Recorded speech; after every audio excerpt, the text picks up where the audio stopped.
waxaa halkan nooga bilaabmi doonaa wareegii oo ugu tala galay xisbiga kulmiye inuu u qabto ciyaartooyga degmada Arabsiyo kaasoo inoo socon doona muddada ka hadhay doorashada hadii la haydhaa wareegaasi oo yarta salaamaya aad iyo aad baad mahadsantiin ka soo qaybgalka wareegi maanta waxaan u furnaa wareegii baa furmaya wareegii ololaha loogu magac waxaan u soo dhaweynaa si aad iyo aad u ballaaran baan u soo dhaweynaynaa waa xisbigeennii waa xisbigii guusha waa xisbigii maxay ahayd horumarka waxaan leeyahay markaa oo ay ka waa mustaqbalkii dhalinyarta waa xisbi maanta dhalinyartiisa ku fikraya oo dhalinyartiisa ka warhaya xisbiga kulmiye waa xisbiga guusha waa xisbigii idin horseeday in garoonkani qabsoomo raxmatullaahi wa barakaatu maanta waxa inoo bilaabmaya wareeg uu noo qabtay xisbiga mas'uuliyiinta ololaha xisbiga xaakimka kulmiye ee degmada Arabsiyo iyo degmada Agabar oo ay weheliyaan mas'uuliyiinta xisbiga xaakimka kulmiye ee degmada Arabsiyo ayaa si rasmi ah u daafuray koob kubadda cagta oo loogu talagalay daayirta kala duwan ku dhaqan degmada Arabsiyo ugu horeyn waxaa halkaasi ka hadlay isuduwaha ciyaaraha ee degmada Arabsiyo oo ku dheeraaday ahmiyadda koobka noocan uu leeyahay daayirta Allahu wa barakaatu maanta waxa inoo bilaabmaya wareeg uu noo qabtay xisbiga xaakimka kulmiye oo madaxdii heer gobol iyo heer degmaba ay joogaan aad iyo aad u mahadsan yihiin dhalinyarta degmada Arabsiyo ee maxay kubadda ciyaarta oo dhowr iyo 30 tiima waxaan halkan madaxweynaha jamhuuriyadda Soomaaliya mudane Muuse Biixi Cabdi dhanbaan uga diraynaa inaan dhammaan dhalinyartaasi ay xisbiga kulmiye ay u codayn doonaan halkanna waxaan ugu mahadnaqayaa xisbiga kulmiye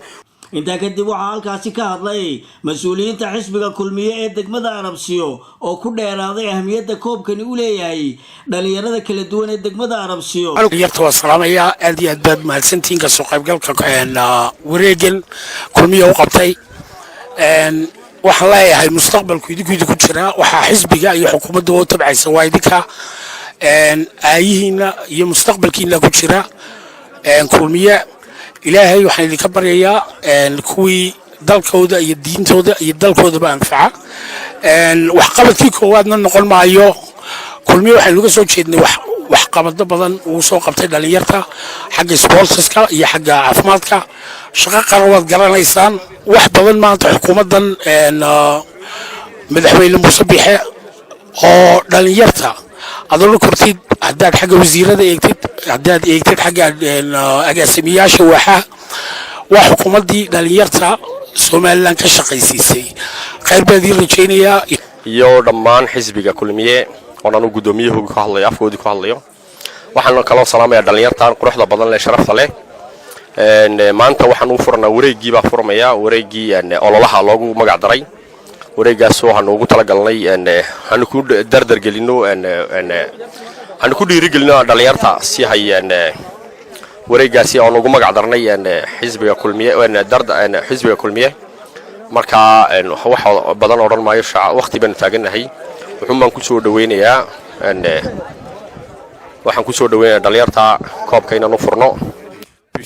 shantii bishii 11aad 2024 waxaanu maanta halkan ku furaynaa garoonka Arabsiyo aan ku furaynaa 8 kooxood ee Arabsiyood ee ciyaartooy u qabtay tartanka ciyaaraha ah oo kubadda cagta ah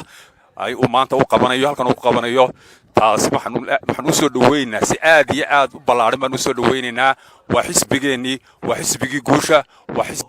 gabagabadii waxaa hadalka soo afmeeray mas'uuliyiinta ololaha ee xisbiga xaakimka kulmiye ee degmada Arabsiyo kuwaasi oo sheegay in xisbiga xaakimka kulmiye ugu talagalay daayirta kala duwan in lagu celiyo isla markaana kor loo qaado xirfadda ay u leeyihiin kubadda cagta si looga reebo balwadaha isla markaana loo tayeeyo dhalinyarada kala duwan iyadoo halkaasi kor loo qaadayo isdhexgalka daayirta kala duwan xisbiga kulmiye ha guuleysto xisbiga kulmiye ha guuleysto dhammaan dhalinyarta ciyaartooyga ka soo qayb galay ee degmada Arabsiyo madaxda xisbiga heer gobol iyo heer degmaba aad baan u salaamayaa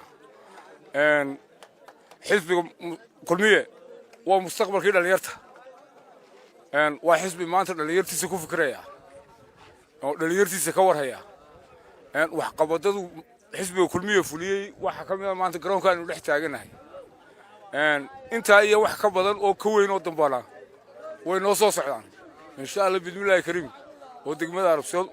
maanta tartankana saasaynu ku bilaaban uu qabtay maanta idin qabtay xisbiga kulmiye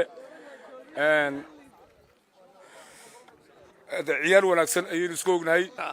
xisbiga kulmiye uu qabtay dhalinyarta degmada Arabsiyo ayaan maanta halka ku furaynaa xisbiga kulmiye waa xisbiga guusha waa xisbigii idin horseeday in garoonkani qabsoomo insha Allah waxaan rajaynaynaa inuu teeramkiisan dambana uu halkan inooga dhigi doono roog aynu dhigan doono garoon rooga iyo garoomo kaleba aynu ka heli doono kulley maanta waxaan ciyaarta ku furaynaa waxaan idin dardaaraynaa inay ciyaar wanaagsan oo akhlaaq leh inoogu dhamaado koobkaasi intaa inooga hadhay doorashada si wanaagsan aad u ciyaartaan anad akhlaaqda ilaalisaan waxa aad difad iyo wax ka hornaan waxa kaloo xisbiga waxaan idinka rajaynaynaa inaad xisbiga u codayn doontaan dhammaantiin xisbiga kulmiye waa xisbiga guusha xisbiga horumarka xisbiga ictiraafka marka kulley maanta halkan ku furaynaa koobkii dhalinyarta loogu talagalay inuu koobka xisbiga kulmiye u qabto haddaan nahay qolooyinka kaambeenka heer degmo waxaanu idinku wacyigelinaynaa inaad arrintaa xabaartaan oo si fiican ciyaartaasi inoogu dhammaato waxaa halkan inooga bilaabmi doonaa wareeggii oo ugu talagalay xisbiga kulmiye inuu u qabto ciyaartooyga degmada Arabsiyo kaasoo inoo socon doona muddada ka hadhay doorashada haddii la haydhaa wareeggaasi oo ay ka qayb geli doonaan 8 kooxood oo maantana imika aan halkan ku guddoonsiin doono diriiskii loogu talagalay ciyaartooygaasi inay ku ciyaaraan kubadda iyo kubadihii halkaasoo maanta aan rajaynayo degmada Arabsiyo maanta waxa weeyaan waa degmo weyn way weynaatay marka dambe si kordhaysaa ciyaartooygeeduna aad iyo aad bay u fara badan yihiin garoomadeeduna in bataan baa loo baahan yahay maanta hal garoon baynu haysanaa oo ah garoonkii berigii dhaweyd aan la dhisay haddana maanta waxa loo baahan yahay uu garoonku u baahan yahay in roog la dhigo annagoo in badanna ka hadalnay rooggaasina haddii la haydhaa garoonka waa laydin dhigi doonaa marka garoon baaskidana waa laydin samayn doonaa oo qorshaha wasaaradda ciyaaraha ayaa lagu darsanayaa haddii la haydhaa waxaan leeyahay kubaddu waa barcad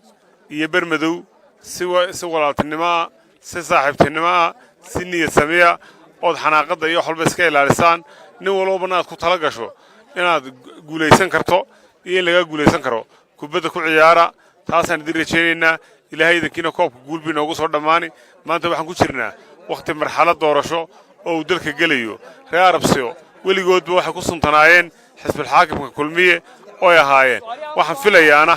inay sii ahaan doonaan oo xisbigoodaasi ay haysan doonaan xisbiguna uu maqan yahay mar walbana